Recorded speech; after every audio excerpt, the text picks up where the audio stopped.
Hi, Linda. Hi, Rob. How are you? Going into his 55 years in business, Rob Sibcy knows firsthand about the challenges of building and scaling. When Rob started, he was working with his dad. They had one office and 20 agents. His dad had a heart attack and passed away when Rob was only 25, leaving him with just one choice. I had to give up listing and selling because I had to run a business, and it wasn't big enough to support myself and my mother and my sisters and everybody else, so I had to grow it. In 1980, Rob took the biggest risk of his career. In September of 1980, we acquired the Cline company.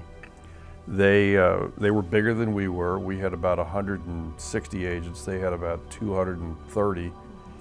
And we bought that company in September of 1980.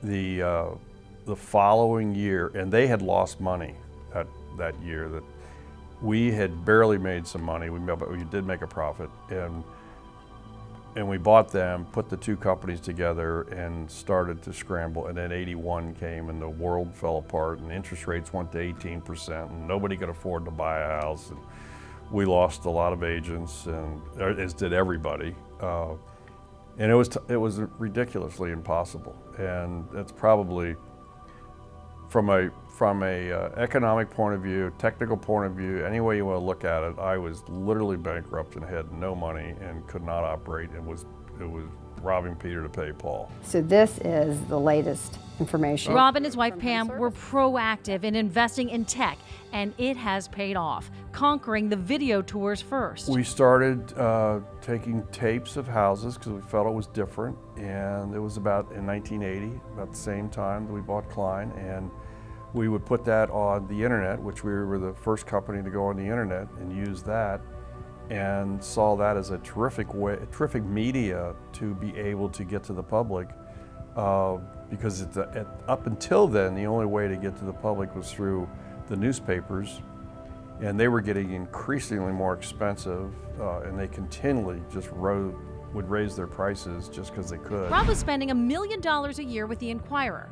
The day the editor tried to raise it was the day Rob changed the face of the classified section forever. And I said to them, you know, it's interesting.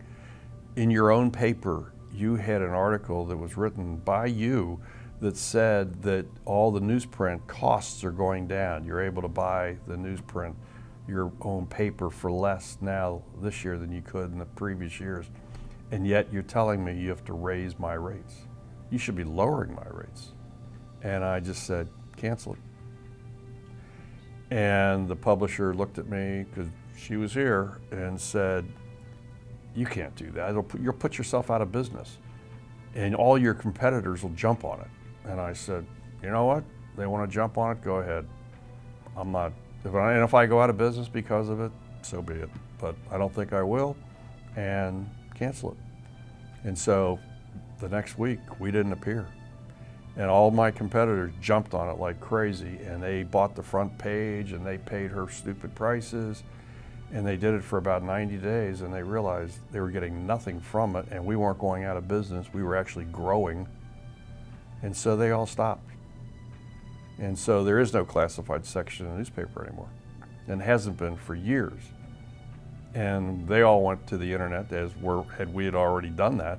While the competition had ad space, Sibcy had video home tours and a Sunday show on Local 12. Upon entering, you are immediately greeted by the open floor plan, full 30 homes in 30 minutes.